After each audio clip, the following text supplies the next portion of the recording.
Hello everyone, this is Donnie aka Elevated with Dota Alchemy, and this video is part of the Efficiency series. And in this video we are going to be talking about how to farm efficiently, using your spells to farm efficiently and speed up your collection of gold on the map.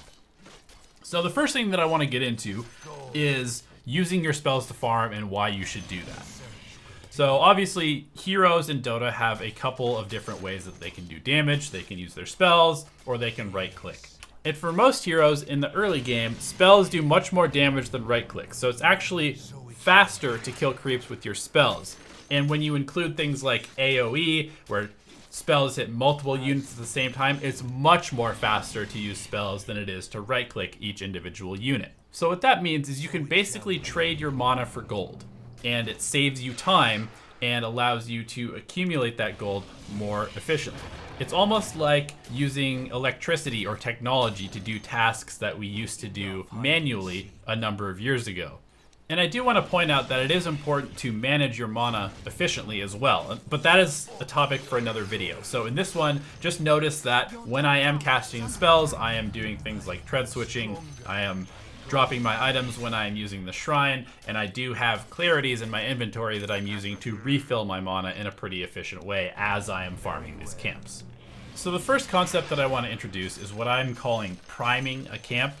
And basically what this is you use your spells to damage the next camp that you are about to go farm just before you finish the first camp that you're farming, or on the way to that next camp, or in order to pull that camp towards you. Because when creeps are damaged, they run to defend themselves against the target that damaged them. So you can actually use your spells to get the creeps walking towards you as you're walking towards them, which cuts the distance down by just a little bit. And every little bit of distance is important because we're talking about efficiency.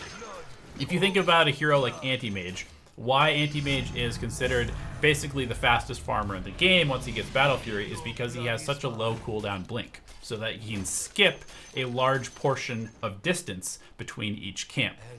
So on heroes that don't have blink, like Bloodseeker for example, you actually have to physically run, and you run around cliffs and run up ramps and stuff like that to get to the next camp. And if you can cut that distance down by just a little bit each time you go from one camp to another, it actually has a pretty big effect on your efficiency over the course of an entire game.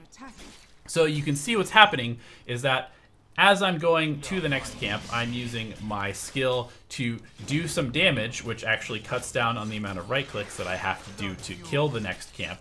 And also, it is pulling the camp towards me, which again cuts down on the distance that I need to go. So I'm actually reducing the amount of right clicks and the amount of distance that I need to run for 100 mana in this case. And you can get some extra value out of this priming the next camp, especially around the time that new creeps will spawn, because you can use your spells to pull camps and stack them. So if it is coming up on the next minute and the creeps are about to start, get a feel for whatever skill you're using to pull the creeps. Some skills have a little bit of a delay, like Bloodright, so I basically want the Bloodright damage to happen at the same time that I would need to physically right-click the next camp to stack it normally.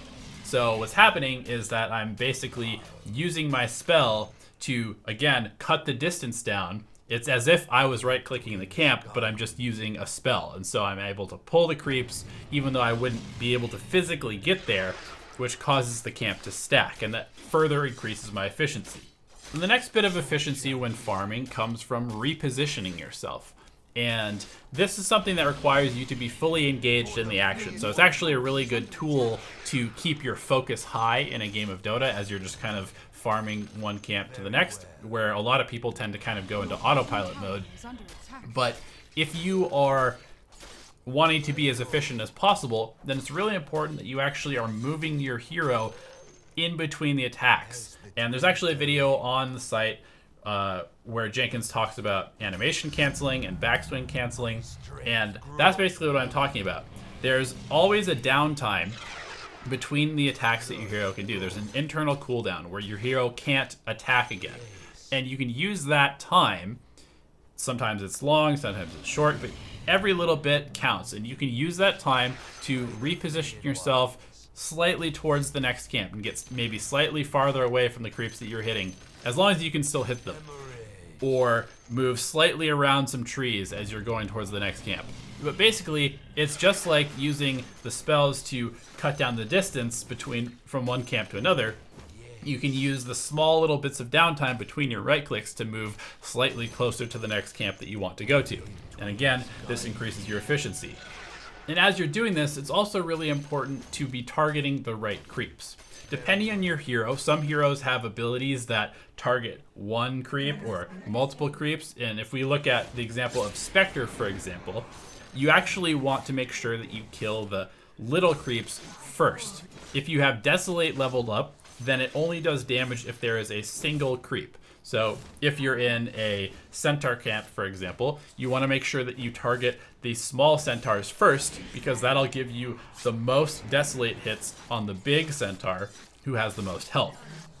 Whereas if you spend all of your time right-clicking the big centaur and just letting the little ones sit there and hit you, you would end up taking more damage and clearing the camp much slower than if you were to just kill the little centaurs and use all of that extra damage to kill the one with more health. And this just takes a little bit of familiarizing yourself with the different camps. Some camps have HP regen, some have armor auras, some have HP auras, some have lifesteal, or have something that would actually stun you or make you unable to attack. And so targeting the creeps that have those abilities first is often a good way to speed up your overall farm, because suddenly you're having to go through less armor, or creeps are not holding you in place and not letting you actually attack, which is lowering your efficiency. And the last thing that I wanted to cover in this video is abusing choke points, because this is one of the best ways to speed up your farm, because it allows you to actually clear multiple camps at the same time. And one of the most famous ones is the Dire Triangle near their secret shop, where if you are a hero that has AoE, like Gyrocopter, for example, or Luna, or a lot of people like to use Venomancer here because you can actually be farming 3 camps at the same time. And there's various places throughout the map where you can cast a spell at the right angle and hit multiple camps, or at the right location and hit multiple camps, or you can even pull camps towards each other and then cast a spell in the middle of them and do damage to both. And obviously all of this depends on the hero that you're playing. Some of them have more AoE, some have less, some have lifesteal, some have armor reduction.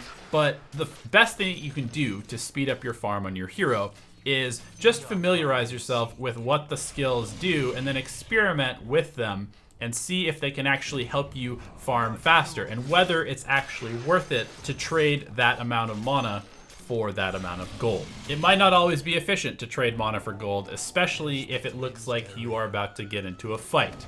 But basically, this is just a collection of techniques that will allow you to quickly move from one camp to the next, and that can be really, really important if you are trying to collect a little bit of extra gold on your way to pushing out a lane. Obviously, lane creeps are still the most important creeps in the game, but it's always nice to be able to get a little bit of extra gold on your way from one lane creep to the next. And it doesn't have to be perfect. You don't have to perfectly place your spells. You don't have to perfectly animation cancel every single attack. But a little increased efficiency will go a long way over the course of your entire Dota career.